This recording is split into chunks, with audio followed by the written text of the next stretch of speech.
सुप्रभात विद्यार्थियों, मैं आपकी हिंदी की शिक्षिका निशा।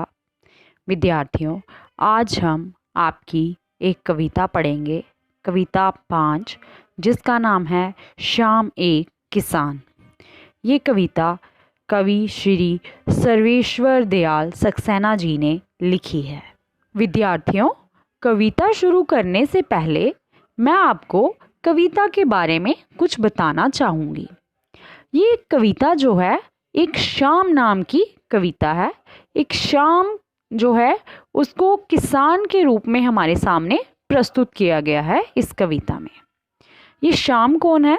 यहाँ पर शाम एक किसान को बताया गया है, जैसे आपको इसके नाम से लग रहा है, पर लेकिन असल में यहाँ पे कवि ने क्या किया है कि एक जाड़े की शाम, जो जाड़ा क्या होता है?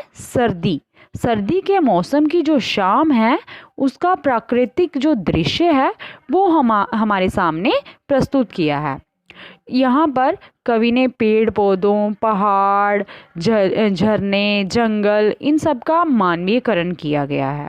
ठीक है, इसमें आपको उपमा अलंकार और कवि का मानवीयकरण जो किया हुआ है ऐसा आपको लगेगा। और ये जो कवि ने हमारे सामने प्राकृतिक दृश्य हमारे सामने प्रस्तुत किया है, इसमें कवि ने क्या किया है? पहाड़ को एक बैठे हुए किसान के रूप में हमारे सामने बताया गया है, और आकाश को क्या बताया गया है? उसका सिर बताया गया है, जिसमें उसने क्या डाला हुआ है? सफ़ेद साफा डाला हुआ है। उसके बाद जो नदी है, बहती हुई नदी को क्या बताया हुआ है? घुटनों पे रखी हुई चादर बताया हुआ है। और जो पलाश के पेड़ हैं उनको क्या बताया हुआ है? लाल जलती फूलती अंगीठी के रूप में हमारे सामने प्रस्तुत किया है। तो चलिए विद्यार्थियों, कविता शुरू करते हैं। आकाश का साफा बांधकर सूरज की चिलम चीखता। साफा होता है सिर पर बांधने वाली पगड़ी। चिलम होता है हुक्के के ऊपर रखने वाली वस्तु। ठीक है, सूरज तो आपको पता है सूर्य को बोला गया है। आगे है, बैठा है पहाड़, घुटनों पर पड़ी है नदी चादर सी। पास ही दहक रही है पलाश के जंगल की अंगीठी। अंधकार दूर पूर्व में सिमटा बैठा है बेड़ों के गले सा। अचानक मोर बोला मोर, जैसे किसी ने आवाज दी, सुनते हो? चिलम औंधी धुआं उड़ा, सूरज डूबा अंधेरा छा गया। दहक होता है जल उठना या जलना। पलाश क्या है? पलाश जो है एक प्रकार का, ये क्या होता है? वृक्ष है, पेड़ का नाम है। अंधकार हो गया अंधेरा, गल्ले सा हो गया झुंड सा, बेड़ों का झुंड। ठीक है, और औंधी हो गया बुझ जाना। अब विद्यार्थियों, इसमें पहली पंक्ति है, आकाश का साफा बांधकर सूरज की चिलम चीखता। इसमें सक्सेना जी कहते हैं कि जाड़े के मौसम में शाम के समय पहाड़ किसान की तरह दिखाई दे रहे हैं। वह अपने सिर पर आकाश को साफे की तरह बांधे हुए हैं। उनके सिर पर के आकाश क्या है? उनके सिर पर ऐसे लग रहा है जैसे आकाश जो है वो सफ़ेद रंग का साफा है। साफा क्या होता है?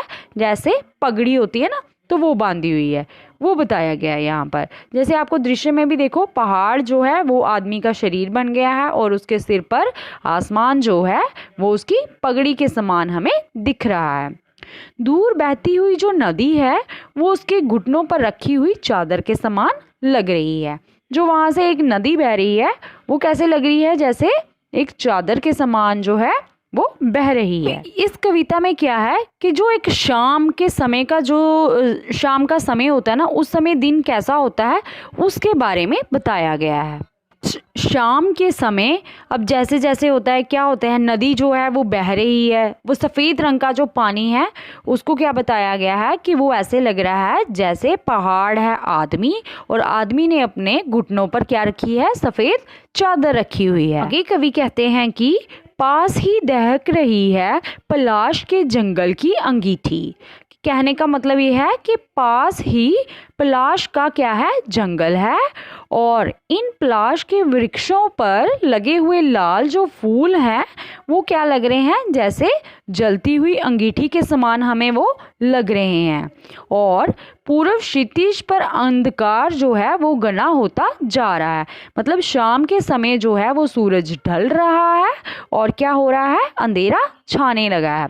और अंधेरा जो है वो छा रहा है तो पेड़ों के पीछे जो अंधेरा है वो हमें किस तरह से लग रहा है, जैसे भेड़ों का झुंड।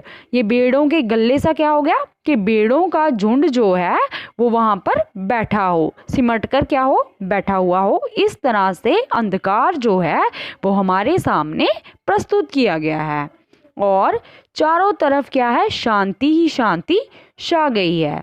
और डूबता हुआ सूरज हमें कैसा लग रहा है, जैसे किसी किसान ने क्या किया हो, चिलम पी रहा हो। कि चिलम क्या है, मीन्स कि मतलब क्या है कि हुक्का जो है वो उसको पीते हैं ना, जैसे कश लगा के, वैसे ही अंधेरा जो है वो लग रहा है। आगे कवि कहते हैं कि अचानक बोला मोर, जैसे किसी ने आवाज दी सुनते हो। इतने में क्या होता है कि कवि कहते हैं कि अचानक एक मोर की बोलने की आवाज़ आती है और वो जब बोलता है तो ऐसे लगता है जैसे किसी ने बोला हो सुनते हो। कि मतलब कि मोर की आवाज़ में ऐसे लग रहा था कि जैसे किसी इंसान ने बोला हो कि सुनते हो। चारों ओर खामोशी थी और जैसे ही मोर अपनी आवाज़ से कू करता है या ऊ करता है तो उनको ऐसे लगता है कि जैसे कोई उनको बुला रहा है। आगे है, चिलम औंधी धुआं उड़ा, सूरज डूबा अंधेरा छा गया। आगे कवि कहते हैं कि ऐसे लगता था कि मानो किसी ने आवाज़ दी है सुनते हो। शाम ढलने पर सब कुछ बदल जाता है और अचानक चिलम उल्टी हो जाती है। कहने का मतलब कि चिलम बुझ जाती है, अर्थात क्या हो जाता है, अंधेरा छा जाता है। और सूरज जो है वो डूब जाने पर क्या होता है, आपको पता ही है, अंधेरा छा जाता है। तो इसीलिए वहाँ पर कवि ने कहा है कि धुआं उड़ा सूरज डूबा, कि जो दिन था वो क्या हो गया, खत्म हो गया और अंधेरा छा गया। कहने का भाव ये है कि मानव के स्वभाव की तरह प्रकृति में भी परिवर्तन रहते हैं। ये जो दृश्य है ये घटना में बदल जाता है। जैसे कहते हैं ना कि चिलम उलट जाती है तो क्या होता है, आग बुझ जाती है और धुआं उठने लगता है।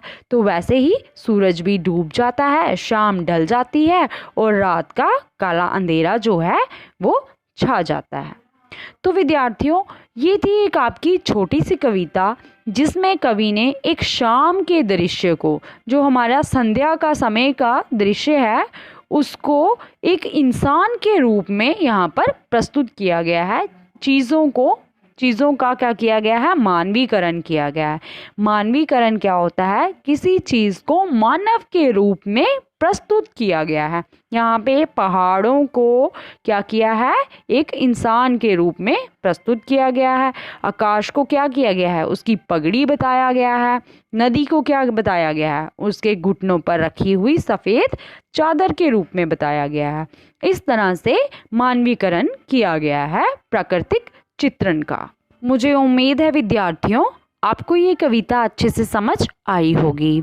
इस कविता को आपने अच्छी तरह पढ़ना है, समझना है, याद करना है और इसके बाद इसके प्रश्न उत्तर करने हैं। धन्यवाद विद्यार्थियों।